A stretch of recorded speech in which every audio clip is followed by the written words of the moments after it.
Alhamdulillahirabbil alamin wa bihi nasta'in wal umuri dunya waddin wassalatu wassalamu ala alihi washabihi ajmain. Asyhadu an la ilaha illallah wahdahu la syarika lahu Allahumma shalli ala sayyidina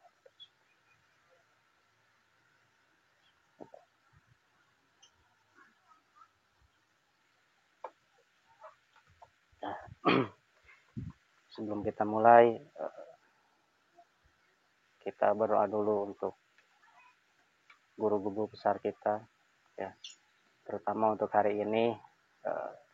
Kita ucapkan puji dan syukur atas segala nikmat yang Allah berikan kepada kita. Hanya kepada beliaulah ujian itu kita limpahkan, kita ucapkan, dan kita bisa merasakan. Selawat serta salam senantiasa kita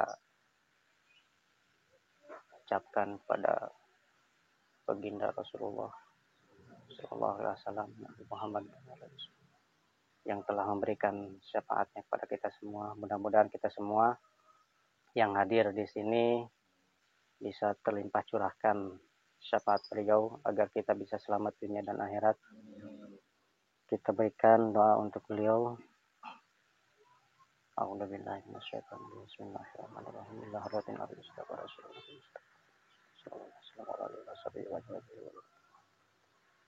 Al-Fatihah. A'udzubillahi minasyaitonir rajim. Bismillahirrahmanirrahim. Alhamdulillahirabbil alamin. Arrahmanir rahim. Iyyaka na'budu wa iyyaka nasta'in. Ihdinas siratal mustaqim. Shiratal ladzina an'amta 'alaihim ghairil maghdubi 'alaihim waladdallin. Amin ya Allah ya Rabbal Bismillah. Amin. Amin. Selamat dunia wal akhirat. Barakatuh. Kitab Al-Fatihah. A'udzubillahi minasyaitonir rajim. Bismillahirrahmanirrahim. Alhamdulillahirabbil alamin. Arrahmanir rahim. Maliki yaumiddin. Iyyaka na'budu wa iyyaka nasta'in. Ihdinas siratal mustaqim. Siratal ladzina an'amta 'alaihim ghairil maghdubi 'alaihim waladdallin. Kita doakan juga untuk guru besar kita, Kang Muh, mudah-mudahan beliau selalu dalam keadaan sehat walafiat, panjangkan umur dan dibanyakan rezekinya serta ilmu-ilmunya untuk kita semua selaku santri bisa menjadi ilmu yang bermanfaat bagi beliau dan bagi kita semua.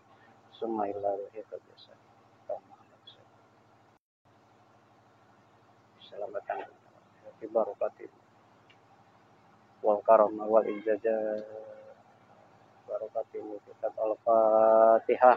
A'udzubillahi minasyaitonir rajim. Bismillahirrahmanirrahim. Alhamdulillahirabbil alamin. Arrahmanir rahim. Maliki yaumiddin. Iyyaka na'budu wa iyyaka nasta'in. Ihdinas siratal mustaqim. Siratal ladzina an'amta 'alaihim ghairil maghdubi 'alaihim waladdallin.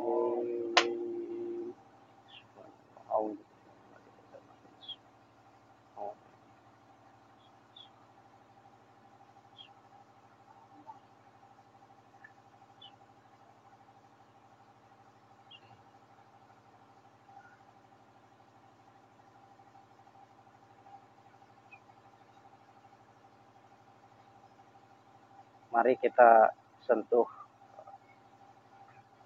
hati nurani kita, ruh kita, jiwa kita, mengirimkan kepada diri kita apa kita sebenarnya. Mudah-mudahan ilmu yang kita dapatkan bisa menjadi ilmu yang bermanfaat untuk kepentingan dunia dan akhirat, dan mendapat keberkahan di setiap langkah kita, dan Allah selalu menyertai kita dimanapun kita berada. Silakan sebut untuk nama masing-masing dalam diri kita. Bismillahirrahmanirrahim.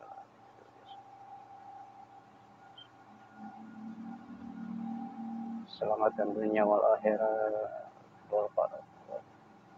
Bibarakatimul kitab Al-Fatihah.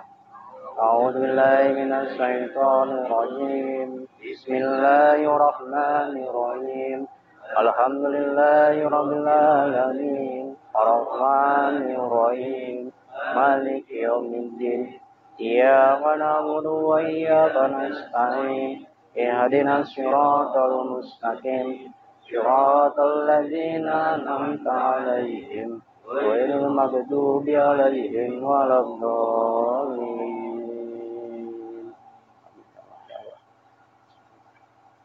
Allahumma shalli.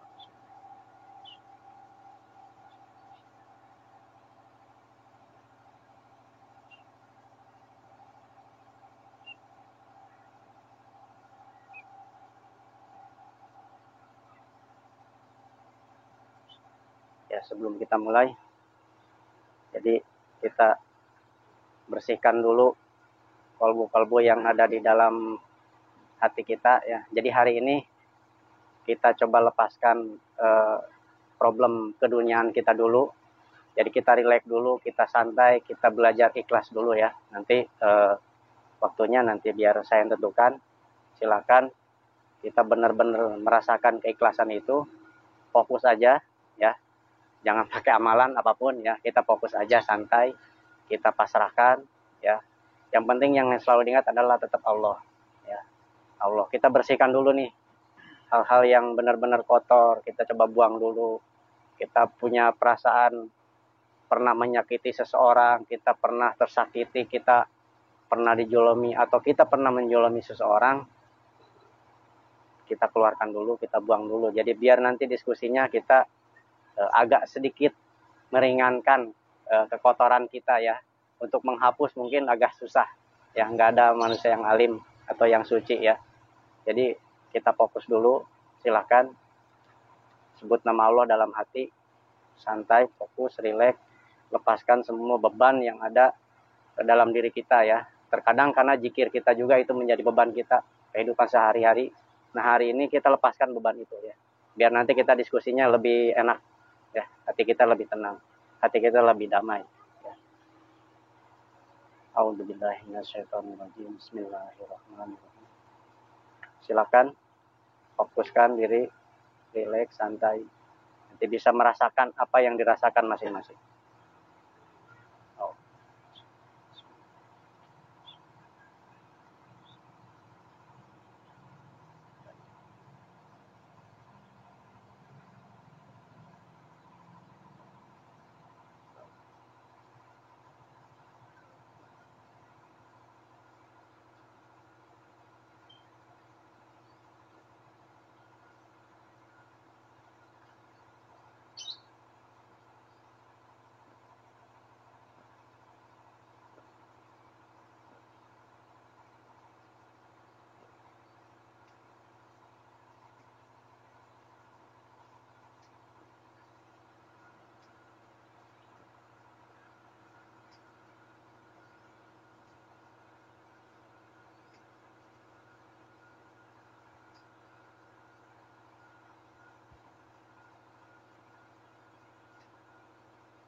Oke, tarik nafas, buang, cukup, relax.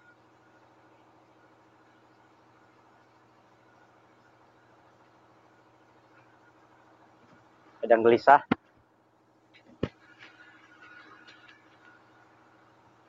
Oke, alhamdulillah. Pertama, saya ucapkan banyak terima kasih kepada sahabat-sahabat semua, keluarga besar Padepokan Sangkuraga yang dipimpin oleh guru besar Kang Nuh ya. Nah, alhamdulillah sudah nyampe di Subang di Padepokan Pusaka Raga. Mungkin sebelumnya kita coba perkenalankan dulu biar kita sama-sama tahu, biar kita sama-sama akrab ya di berbagai wilayah. Alhamdulillah sudah hadir di seluruh penjuru Nusantara. Ini yang hadir kalau undangan kita dari gelombang 3 ya, gelombang 3 santri belajar jarak jauh, tapi alhamdulillah nih dari berbagai gelombang juga sudah bisa hadir ya. Jadi kita kenalan dulu. Ini yang pertama Kang Pakih. Yang Pakih dari gelombang 3. Alhamdulillah. Dari mana Kang? Jakarta Timur. Dari Jakarta Timur. Ini ada Kang Imam. Salam. Imam dari Cilengsi Bogor. Kang Imam dari Cilengsi Bogor. Alhamdulillah. Hatur nuhun. Sudah hadir. Tos dongkap hatur nuhun.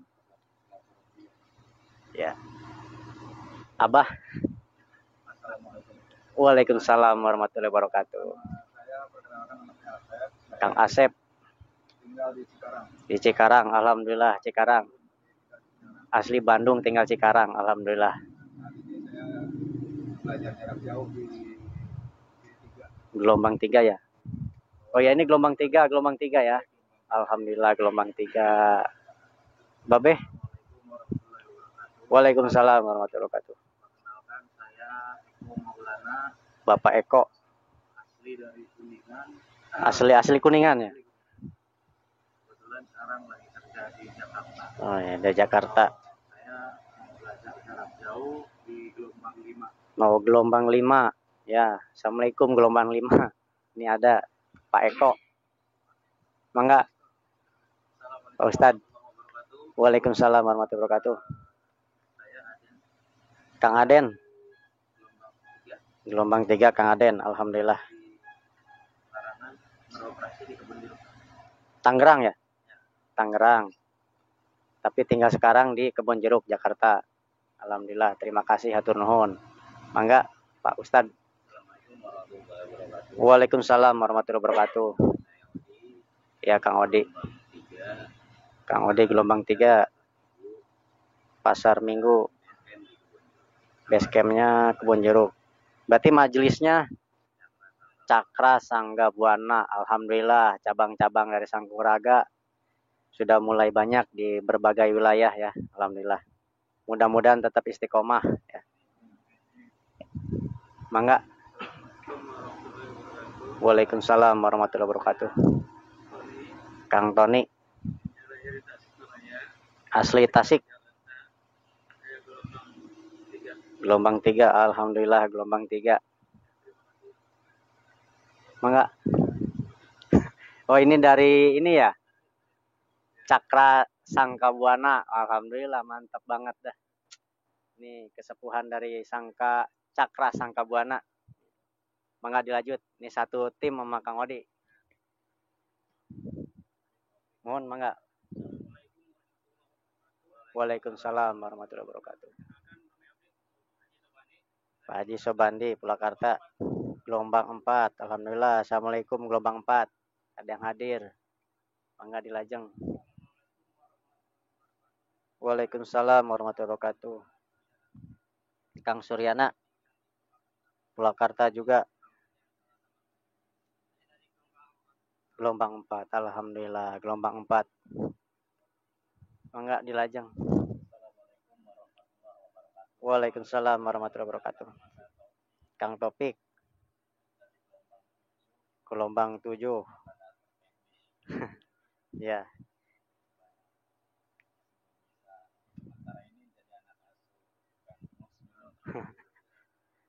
Dari Subang berarti ya.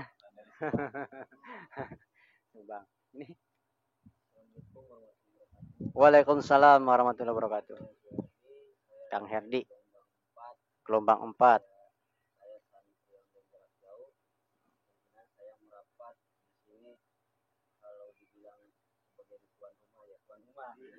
Alhamdulillah. Subang juga berarti.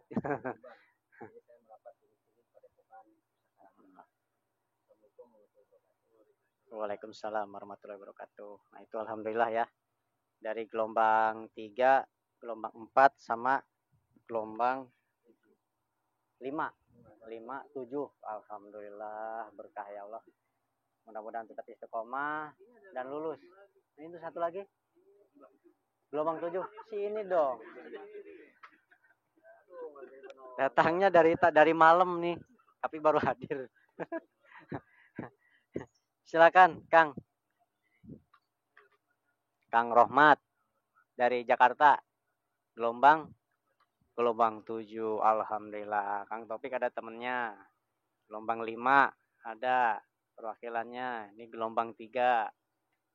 Gelombang 4. Alhamdulillah berkah. Mudah-mudahan tetap istiqomah dan bisa lulus ya sampai akhir pelajaran dari guru besar kita. Nah, ya selanjutnya saya bingung mau ngapain nih. Intinya hari ini kita ada silaturahmi ya antar sesama santri jarak jauh yang belum pernah kita ketemu ngumpul. Alhamdulillah kita dititikan, difokuskan di suatu tempat. Jadi kita bisa fokus kumpul, kita bisa ngobrol-ngobrol, kita bisa sharing-sharing pengalaman ya, ataupun ada pengalaman tentang masalah pasien ataupun dari mengamalkan amalan, kita coba diskusikan di sini. Kita ngobrolnya ngobrol santai ya. Jadi di sini tidak ada perdebatan ya, kita hanya sharing aja ya. Jadi tidak ada perdebatan, tidak ada politik ya. Unsurnya kita ngumpul di sini, kita menghilangkan itu ya. Kita ngobrol santai aja. Nanti berbagai pengalaman masing-masing ya kita utarakan di sini.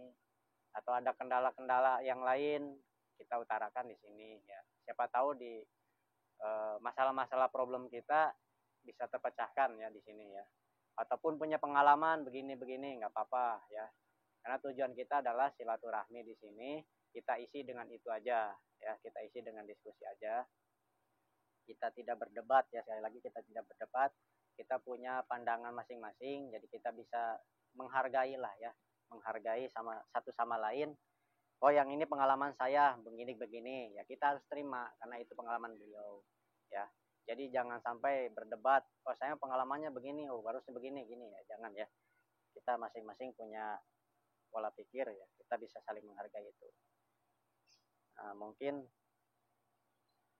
yang mau kita obrolin apa nih? Saya bingung nih. Kalau mau ngobrolin apa nih? Yang pasti gini, kita ini awal nih ya, kita awal pertama kumpulan gelombang jarak jauh, belajar jarak jauh santri Sangkulaga. Mudah-mudahan kedepannya kita masih tetap seperti ini ya. Tapi nanti kita rollingan aja gitu ya. Gelombang ada undangan nih, gelombang 4, gelombang 5, gelombang 7, kita kumpulnya di mana gitu. Yang pasti yang sekitaran aja gitu. Maksudnya bisa terjangkau dengan waktu gitu ya. Bisa 2 jam, 3 jam, 4 jam masih bisa kekejar gitu ya. Nah itu nanti kedepannya mudah-mudahan bisa seperti itu. Ada yang dari gelombang 1, gelombang 2, gelombang 3, gelombang 4, gelombang 5, 6, dan 7 ya. Ada 7 gelombang. Mudah-mudahan bisa terwujud seperti ini. Jadi silaturahminya kita bergilir ya. Silaturahminya estafet. Ini dari Majelis Cakra Sangga Buana.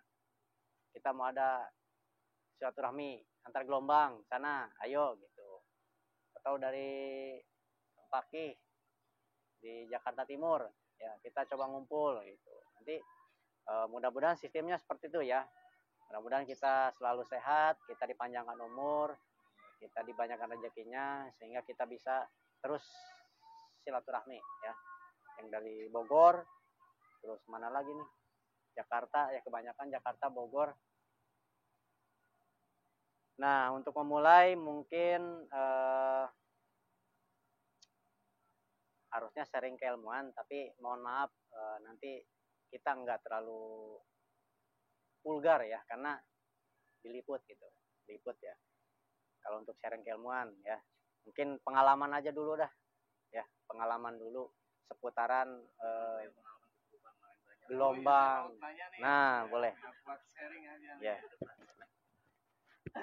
Ini pakai. Assalamualaikum warahmatullahi wabarakatuh. Sebelumnya terima kasih buat Kang Mus nih, terutama Kang Mus yang sebagai tuan rumah sini, dan semua buat rekan-rekan terutama yang santri Sangkuraga lah.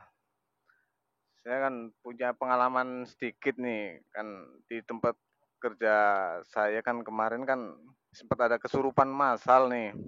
Sampai kalau dulu sempat ada 50 orang nih kesurupan massal ya, sekitar 2 tahun 3 tahun yang lalu lah. Nah, kemarin kejadian lagi sampai terakhir siang itu sampai 24 itu. Nah, kebetulan kan ya alhamdulillah lah berkat kita belajar, ya terutama saya belajar di guru Kang Moh, guru besar kita di Sanguraga. Ya alhamdulillah ilmu yang dari beliau itu sedikit bermanfaat, ya sedikit membantu lah ke terutama ya saudara-saudara saya yang kerja di perusahaan itu kan. Nah, kejadian itu emang tiba-tiba itu pas pagi-pagi itu kan jam 9 tahu-taunya massal gitu. Nah, yang saya bingung ya saya sekedar membantu doa lah sebisa mungkin, kan namanya punya keahlian sedikit yang dari guru kita kan pernah diajarkan, walaupun punya ilmu sedikit yang penting kita bermanfaat buat orang lain lah gitu. Nah, saya alhamdulillah ikut membantu doa lah. Nah, ada pertanyaan nih buat yang lebih, mungkin ada yang kayak Kang Mus lebih paham lah. Ya, pertanyaannya, ada juga itu jin yang masuk ke si pasien itu, ada yang gampang, ada yang susah. Nah, itu yang susah dikeluarin itu penanganannya itu gimana, Kang Mus? Apa saudara semua gitu yang yang yang punya, siapa tahu punya pengalaman juga gitu loh. Ya pertanyaannya itu aja sih, Kang Mus. Apa siapa yang mau menerangin? Ya Kang Mus dulu aja nih. Itu ada yang susah itu gimana itu? Yang susah dikeluarin itu.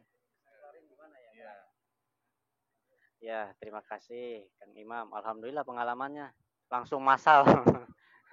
Langsung kesurupan massal. Mediatornya banyak berarti ya. Ya, alhamdulillah. Tapi itu perempuan main ya, perempuan. Perempuan memang agak susah ya. Kenapa ada susahnya? Jadi terkadang energinya tersimpan di tempat yang sensitif gitu. Itu sulitan kita sebenarnya. Kalau perempuan ya, itu kesulitan kita. Tapi kalau untuk itu biasanya kita eh, gunakan metode air, itu yang paling penting ya. Karena gubes kita juga pakai metode air itu bukan sembarangan hanya air buat minum aja gitu. Bukan untuk kita ya. Itu bisa untuk pasien atau yang kesurupan massal. Tapi kalau mediator beda lagi, ya beda lagi. Kalau susah dikeluarin mediator itu beda lagi.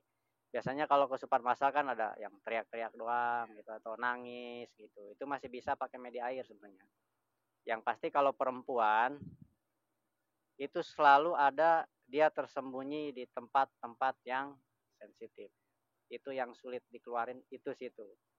Kalau laki-laki mau di punggung, di dada, gesek aja habisin, itu buang. Itu kesulitannya begitu kalau perempuan. Yang lagi head ya.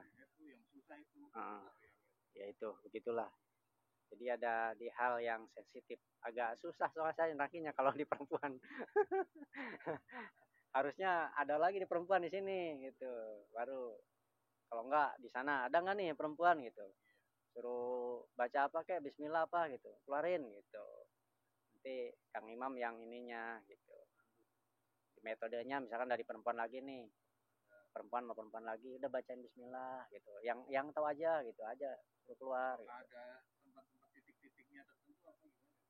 Kalau energi itu dia bisa masuk ke aliran darah, jadi nggak bisa dia misalkan tahu kelemahannya Kang Imam nih nggak mungkin pegang ini.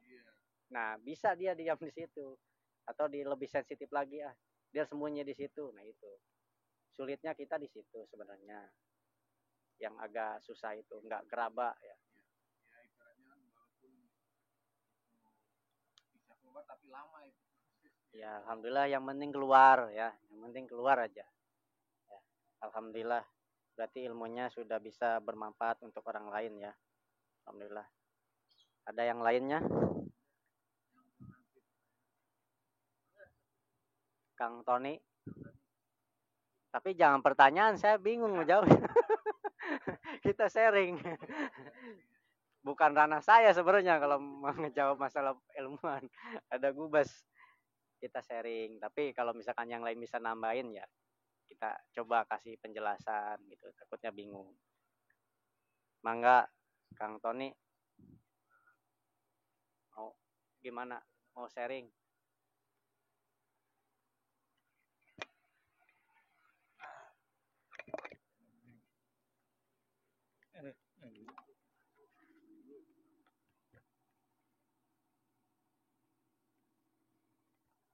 Bismillahirrahmanirrahim. Alhamdulillahirrahmanirrahim. Terima kasih pada pimpinan Padepokan Pusaka Raga. Alhamdulillah saya punya pengalaman sedikit membantu paman saya ketika paman saya mengalami sakit di bagian ketek atau tangan sebelah kiri, yang kejadiannya sudah lama, hampir 2 bulan. Pada waktu itu saya hanya melihat dan hanya kasihan, tetapi hati nurani saya ingin membantu. Akhirnya saya coba membantu dengan metode doa-doa yang telah diamalkan, doa-doa yang telah diajarkan oleh guru besar Kang Mu, dan juga metode lain seperti metode urut atau totok. Dan bahan medianya kita menggunakan seadanya, yaitu minyak sayur dan balsam lah, sedikit untuk mengurangi rasa sakit yang ketika proses pemijitan atau totok. Alhamdulillah pada waktu itu dalam waktu seketika agak mendingan dan lancar lah, istilahnya kasarnya tidak merasa sakit lagi. Itu aja mungkin pengalaman saya. Terima kasih. Wassalamualaikum warahmatullahi wabarakatuh.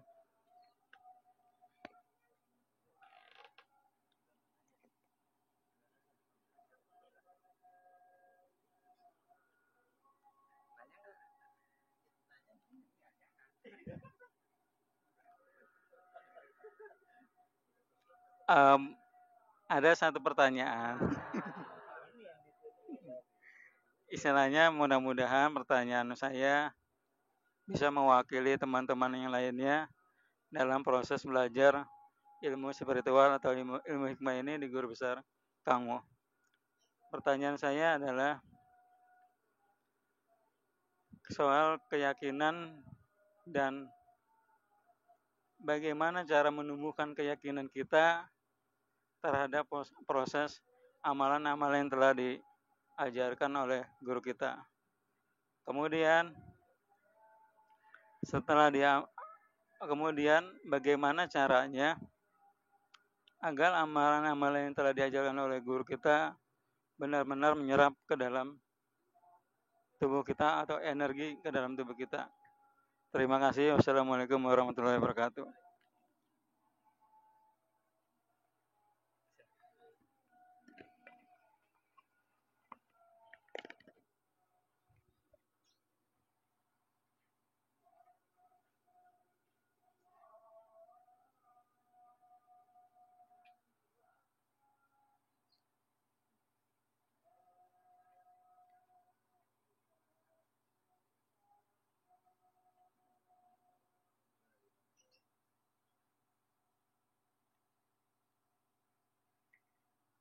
pertanyaannya bagaimana keyakinan tentang ilmu amalan. Ada yang bisa jawab? Ini pertanyaan untuk kita semua. Yang ngejawab siapa?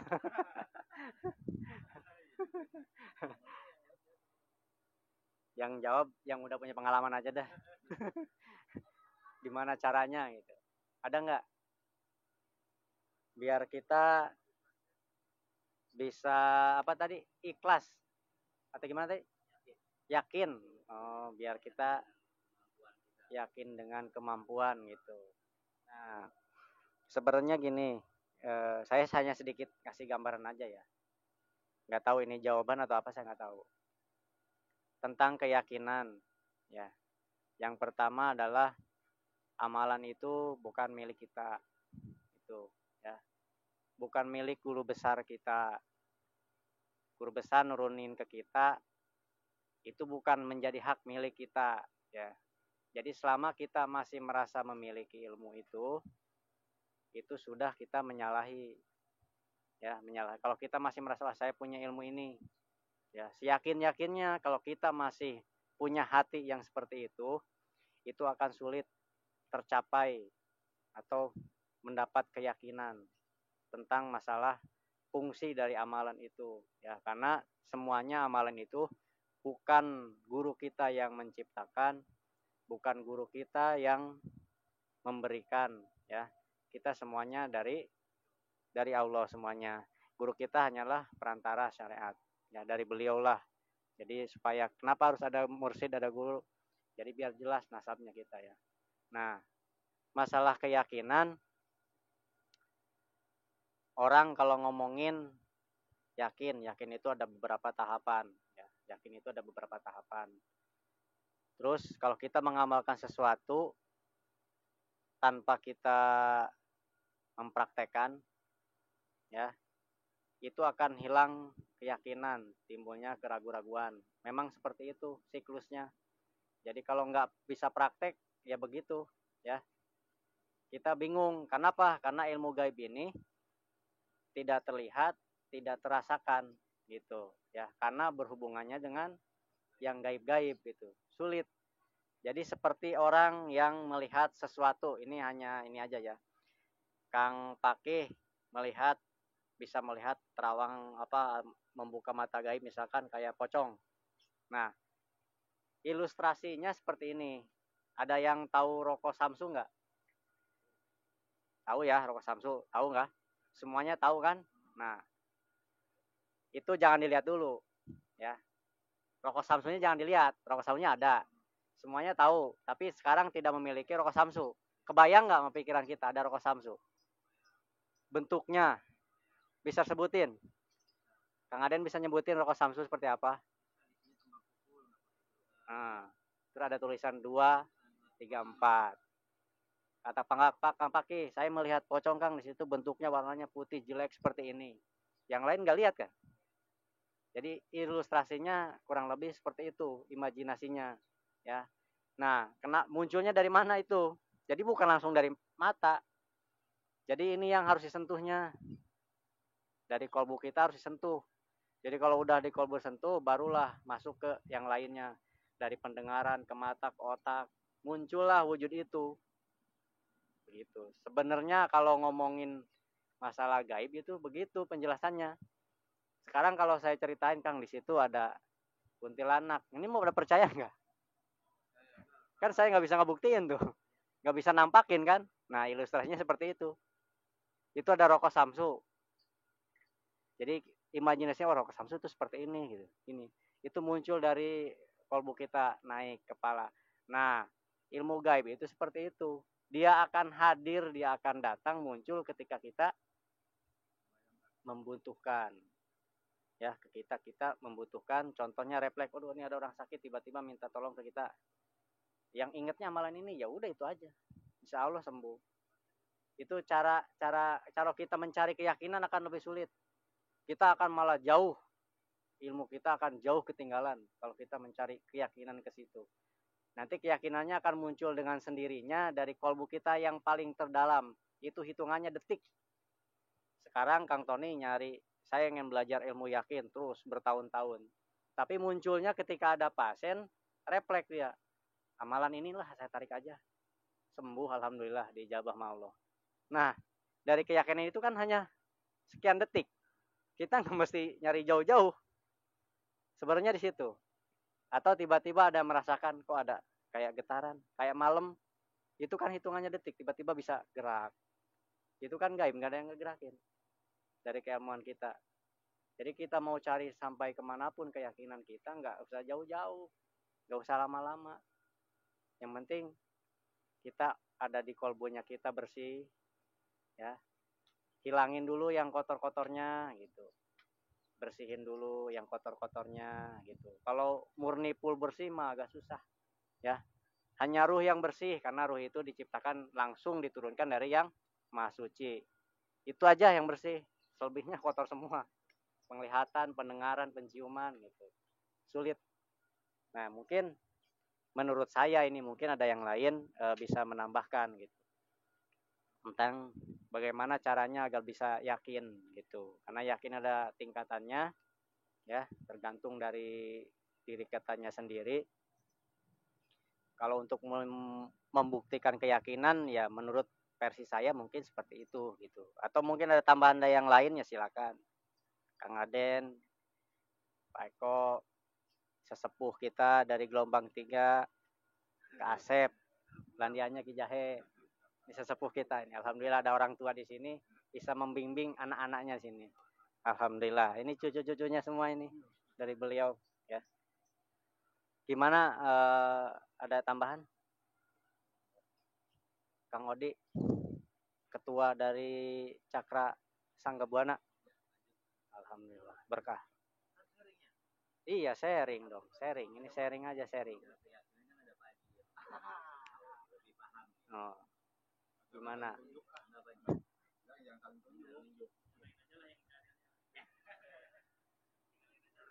Gak ada yang nambahin? Atau ada yang lain lagi? Satu lagi apa saya?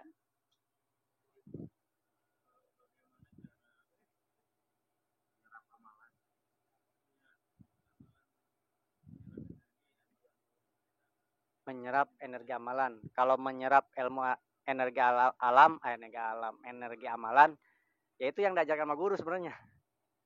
Tinggal bagaimana, kuncinya ini aja. Bagaimana kita bisa tidak menjadi beban. Ya, ikhlas. Ya, itu caranya guru sudah praktekkan.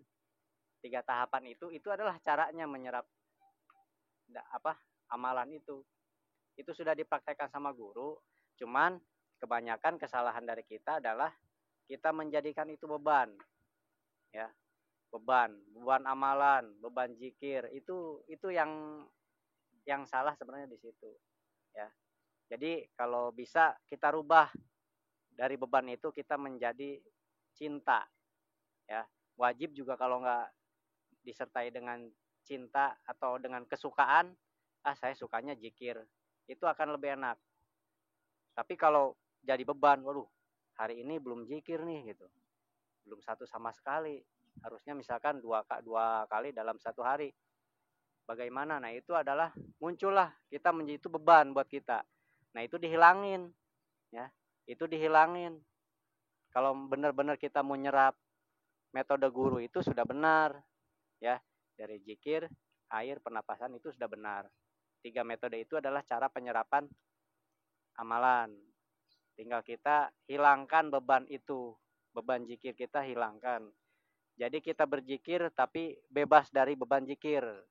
Kuncinya itu. Selama menjadi beban, waduh jadi repot. Sekarang gini, kewajiban kita misalkan sholat 5 waktu. Tapi dalam pikiran kita, zikir itu yang menjadi suatu kewajiban yang ada dalam pikiran. Padahal sholat udah jelas ya. Tapi jadi beban pikiran kita malah jadi zikir itu. Nah, itu yang salahnya sebenarnya. Makanya kalau bisa nanti sebelum kita melakukan zikir, kita tenangkan hati dulu, jangan gurung-gusu. Langsung hajar aja gitu. 10.000 gitu. Jangan. Banyak-banyak juga nggak baik ya. Banyak-banyak juga nggak bagus. Kalau menjadi beban itu akan sulit. Intinya seperti itu. hilangkan aja dulu lah beban itu, ya. Kita enjoy aja, kita mencintai zikir kita gitu. Kalau zikir mengejar ilmu juga itu salah, itu beban juga. Zikir nuntut ilmu biar sakti gitu ya, itu salah juga, ya. Salah juga. Ya mungkin seperti itu. Ada yang lain tambahin biar nggak saya terus, Kang Aden. Alhamdulillah. Bismillahirrahmanirrahim. Izin menambahkan ini mah membantu sharing soal keyakinan ya, Kang Tony. Kalau berdasarkan pengalaman saya, gimana cara saya menumbuhkan keyakinan tentang amalan kita, simpelnya ini pengalaman pribadi. Mudah-mudahan nanti bisa di-sharing sama teman-teman yang lain juga. Kalau saya yang saya pegang seperti kita melakukan sholat aja. Sama kan, kita suruh sembah Allah, Allah nggak kelihatan, tapi kita ngelakuin, kita harus yakin. Sama aja seperti yang itu. Terus setelah kita lakukan, gimana caranya untuk apa ya, katakan membuktikan lah ya. Sama seperti yang guru kita bilang, mulai coba membantu dari keluarga kita yang terdekat untuk cobanya gitu loh, biar bisa menumbuhkan keyakinan itu bertambah. Setelah kita yakin, kita amalkan dan kita praktekkan mulai dari keluarga terdekat. Kalau yang saya lakukan, nanti misalkan kita baca amalannya di salah satu keluarga kita dan bereaksi, itu salah satu bukti ilmu kita sudah terserap. Yang kedua tadi, jadi mungkin kalau pengalaman saya pribadi itu sangat membantu untuk menambah keyakinan dan membuktikan lah kalau amalan yang diberikan sama guru sudah bisa dimanfaatkan meskipun hanya satu amalan seperti yang guru bilang. Mudah-mudahan bisa sharing juga buat teman-teman yang lain. Wallahu a'lam bishawab. Enggak. Bismillahirrahmanirrahim. Assalamualaikum warahmatullahi wabarakatuh. Waalaikumsalam. Izin saya menambahkan sedikit terkait bagaimana kita meningkatkan keyakinan. Kalau menurut saya segala sesuatunya itu jangan sampai kita menyandarkan kepada diri kita sendiri. Di saat kita menyandarkan semua apa baik itu amalan segala macam yang yakinnya menyandarkan kepada diri sendiri, itu adalah kesombongan. Tapi di satu sisi lagi kita harus menyerahkan kepada Gusti Allah gitu, kepada Allah, kepada yang punya. Karena ketika kita menyerahkan semuanya kepada Allah, berarti kan kita tidak punya apa-apa. Kita butuh sama Allah. Maka ketika kita butuh sama Allah, disitulah timbul rasa keinginan. Nah itulah insya Allah muncullah rasa keyakinan yang besar, kekuatan keyakinan yang sangat tinggi, insya Allah seperti itu kalau saya rasakan. Nah untuk penyerapan amalan, itu saya setuju sama Pak Ketua tadi. Cuman di sini mungkin saya lebih ketenangan dan kita tahu arti daripada amalan tersebut. Untuk apa? Untuk ketika kita mengerti dan paham arti amalan yang kita amalkan, itu bisa lebih kita menyerap, menghayati dari amalan tersebut. Insya Allah itu yang saya rasakan seperti itu sih. Mungkin hanya itu aja. Terima kasih. Assalamualaikum warahmatullahi wabarakatuh.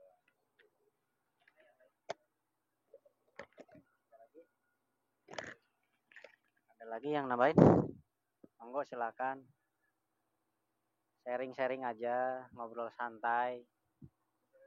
Mangga, alhamdulillah sesepuh. Assalamualaikum warahmatullahi wabarakatuh.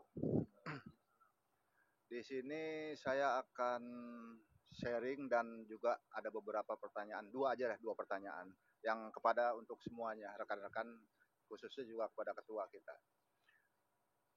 Pertama, apa yang Kang Tony alami, itu pernah saya alami. yang ibarat kata berhubungan dengan keyakinan misalnya. Saya juga udah berapa lama belajar di guru ini dengan jarak jauh ini, saya juga merasa hampa gitu atau kurang yakin atau gimana gitu loh. Nah, tapi ya alhamdulillah Allah tunjukkan jalannya untuk kita yakin. Ini sharing saya aja ya pribadi ya, untuk ini tidak untuk di ini. Kebetulan istri saya sakit waktu itu. Istri saya sakit, saya sedang tugas di Tangerang. Nah itu udah 3 hari katanya nggak bisa bangun. Istilah kata sampai buang kotoran pun di kasur lah, intinya seperti itu. Dipanggil lah saya sama anak saya, dipanggil, langsung saya pulang. Saya juga bingung pertama. Cuman akhirnya habis maghrib itu, saya ingat habis maghrib, langsung saya sholat, wirid, habis wirid langsung saya tanganin. Itu alhamdulillah langsung dijabah. Saat itu juga. Dengan salah satu amalan yang diberikan oleh Kang Muh lah, selaku guru kita itu. Nah itu langsung saya praktekkan apa yang diajarkan oleh guru. Pertama metode air, yang keduanya saya metode usap lah. Kalau seperti itu, usap itu kita belum diajarkan guru. Cuma itu bisa-bisa saya aja intinya. Tapi alhamdulillah itu saat itu juga nggak butuh waktu lama diijabah. Tapi di sini timbulnya yang saya herannya langsung bau bangkai dan bau busuk. Itu yang saya tidak tahu kenapa. Ya mungkin rekan-rekan tahu itu semua apa sebabnya. Nah itu aja Kang Tony kalau pengalaman saya tentang keyakinan. Di situ timbul merasa yakin dengan saya bisa istilah kata apa sih, saya dijabah doa saya, intinya seperti itu. Nah sampai itu yang membuat saya sampai sekarang masih aktif ikut belajar jarak jauh, salah satunya. Nah keduanya, ini kenapa saya juga motivasi saya ikut belajar jarak jauh ini, karena saya punya problem itu istri saya itu hampir seminggu itu 3 kali kesurupan. Waktu itu dari dulu pertama itu. Nah saya tuh kalau repotnya kalau pada saat jam 2, jam 3 pagi itu istri saya itu kesurupan. Saya harus manggil orang, mengganggu orang. Dulu itu seperti itu. Nah tapi alhamdulillah berbekal saya ingin menyembuhkan sendirilah dengan bantuan Allah istilahnya seperti itu. Saya belajar di Kang Muh ini dan alhamdulillah sampai sekarang istri saya sudah jarang untuk kesurupannya. Tapi masih ada memang. Kadangkala ini juga baru ada sekitar mungkin kurang lebihnya seminggu yang lalu kesurupan lagi. Ini seperti itu.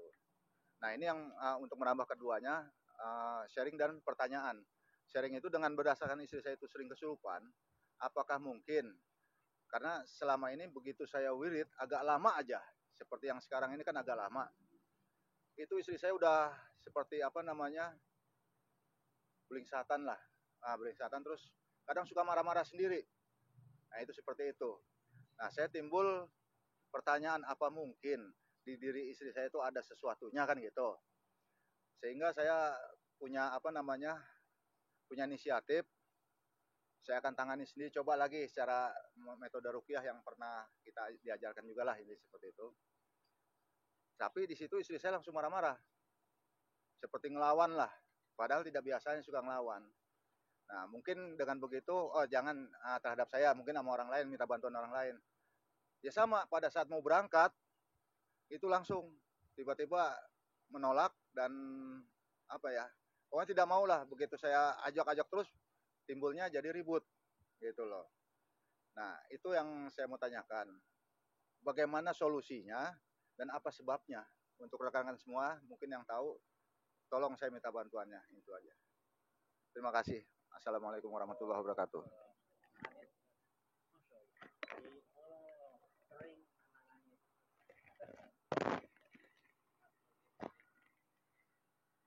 Bismillah. Kalau memang sudah pernah diruqyah sendiri, belum pernah?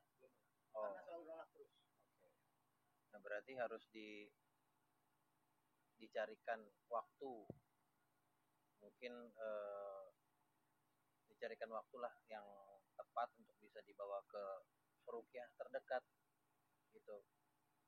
Karena memang harus diruqyah sih kalau misalkan seperti itu. Kalau pengalaman yang pernah di Cakra Sanggabuana. Boleh saya bicara bentar ya? Kalau untuk niat itu sudah berkali-kali dan bahkan sebelum dia yuk kita jalan, ayo. Pada saat hari H-nya mau jalan, jamnya mau jalan, itu langsung tiba-tiba menolak. gitu. Jadi nggak pernah sempat. Nah, Tapi ini kalau kita niat, ya, tidak rupiah, ya jalan, dia mau jalan. jalan. Nah, Gitu. alhamdulillah sebenarnya sebelum ada obrolan ini, malam harinya dapat informasi yang berkaitan dengan cerita seperti Ki Jahe. Ini pantasnya yang jawab ketua kita soalnya.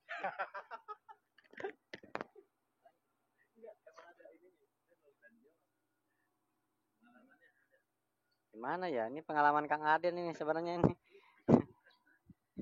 Saya bingung ini. Gimana jawabnya ini? Ya pengalamannya sebenarnya alhamdulillah itu. Yang pertama ilmunya sudah bisa bermanfaat ya.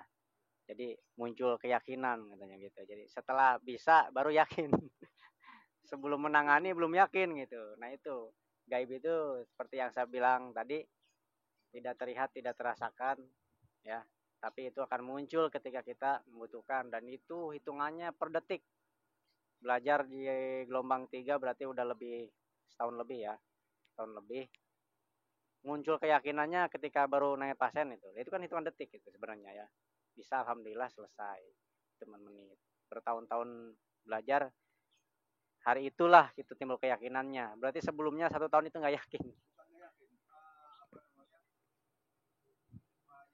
Masih agak ragu lah.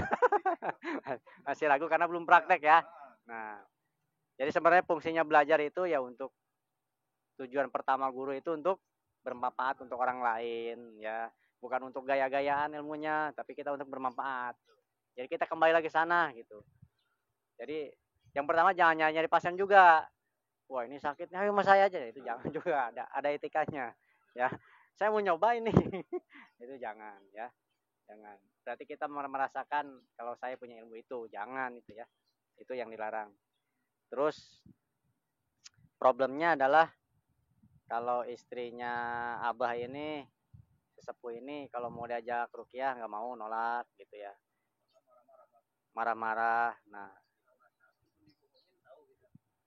kuncinya berarti jangan ke orang lain. Kuncinya jangan ke orang lain. Kita belajar sendiri, belajar keilmuan. Ilmunya sudah dikasih tahu sama guru. Nah, berarti tugasnya kita juga gitu. Tanganin sendiri. Iya. Nah, itulah ujiannya itu. Itulah ujiannya. Ya. Itu masih belum seberapa kalau nonjok gitu. Masih belum seberapa lah. Ada yang lebih ekstrim lagi sebenarnya gitu.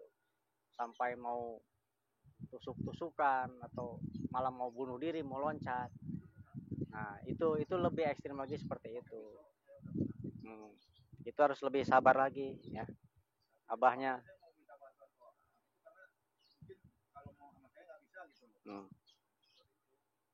Ya itu nanti bisa sharing sama yang udah punya ini majelis ya. Nanti ada apa? Ada tekniknya sebenarnya, ada, nanti bisa sharing.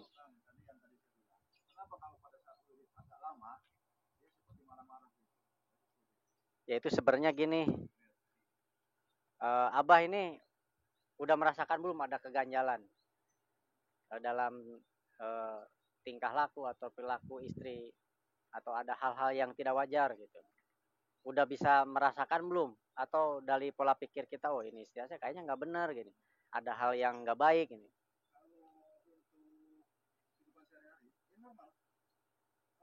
Enggak, ketika gini, lagi ngewirid nih, tiba-tiba ada reaksi dari istri, artinya nggak wajar. Nah, itu berarti kita udah tahu sebenarnya, Abah ini ada hal yang ketidakwajaran gitu. Jangan dibiarin. Kalau kita kalah dengan marahnya ya akan susah. Nih, ketika ini ya lanjut aja. Itu.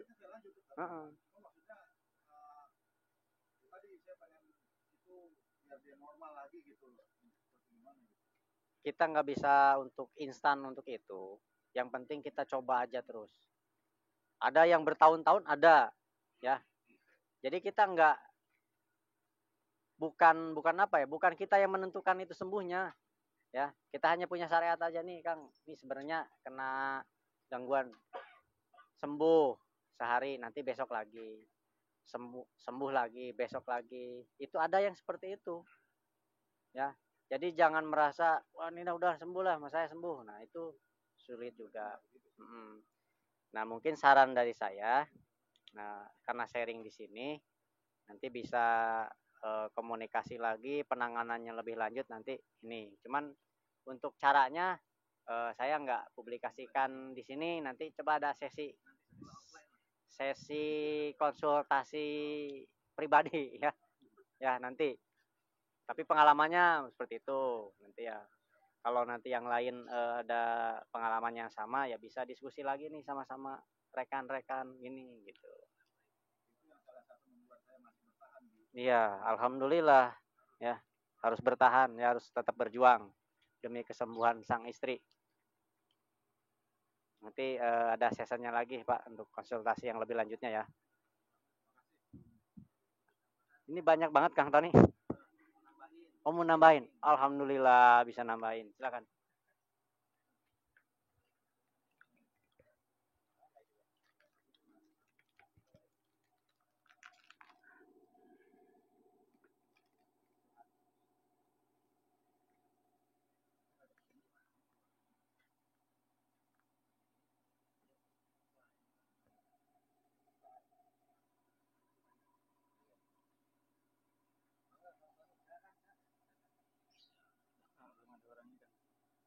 Belum ada orangnya. Oh iya.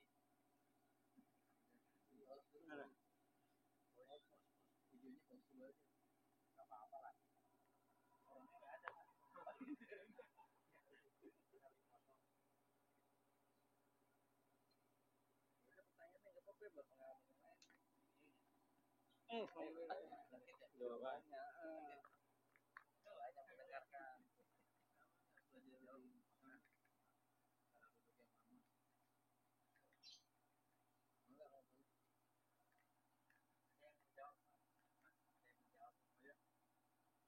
Bismillahirrahmanirrahim. Alhamdulillahirrahmanirrahim. Saya hanya ingin menjawab secara teoritis saja, walaupun secara praktek hanya sebagian dikit. Secara teoritisnya, guru besar kamu pernah mengajarkan, pernah bahkan di YouTube pernah disiarkan langsung. Ada 5 tahap. Ada 5 tahap cara mengerjakan atau mengobati pasien. Tahap pertama adalah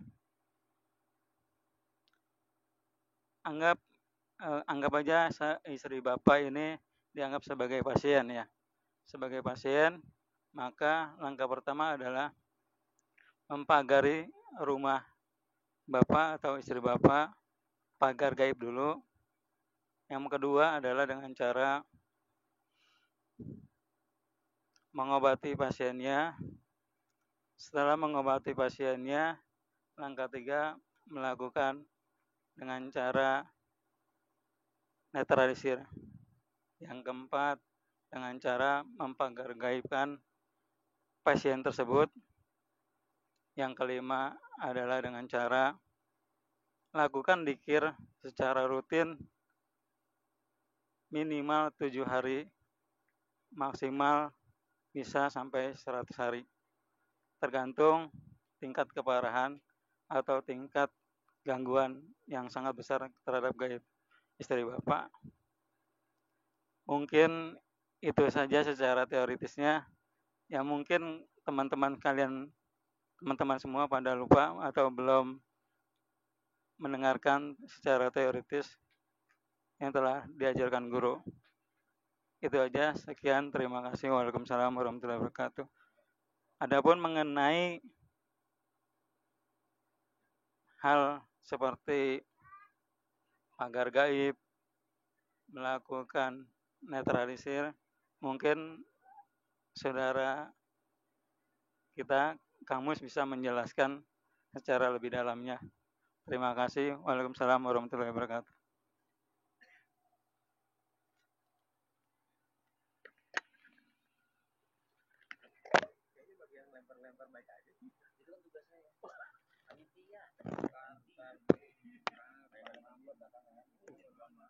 Ya, hatur nuhun, terima kasih Kang Tony ya sudah memberikan penjelasannya. Ya kalau untuk pagar gaib sebenarnya nanti aja ya kita diskusinya nanti. Saya bingung menjelasinya kalau di sini ya. Nanti ada ranah khusus mungkin ya nanti. Insya Allah ya. Nanti ingetin aja nanti kita ada sesi lainnya di sini ya. Atau mungkin ada yang lainnya?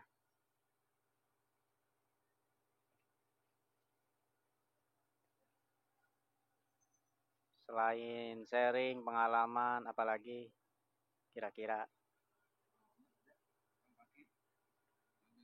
Ayo, juragan. Aman, alhamdulillah aman. Aman terkendali. Ya alhamdulillah. Ini yang Jatiwaringin.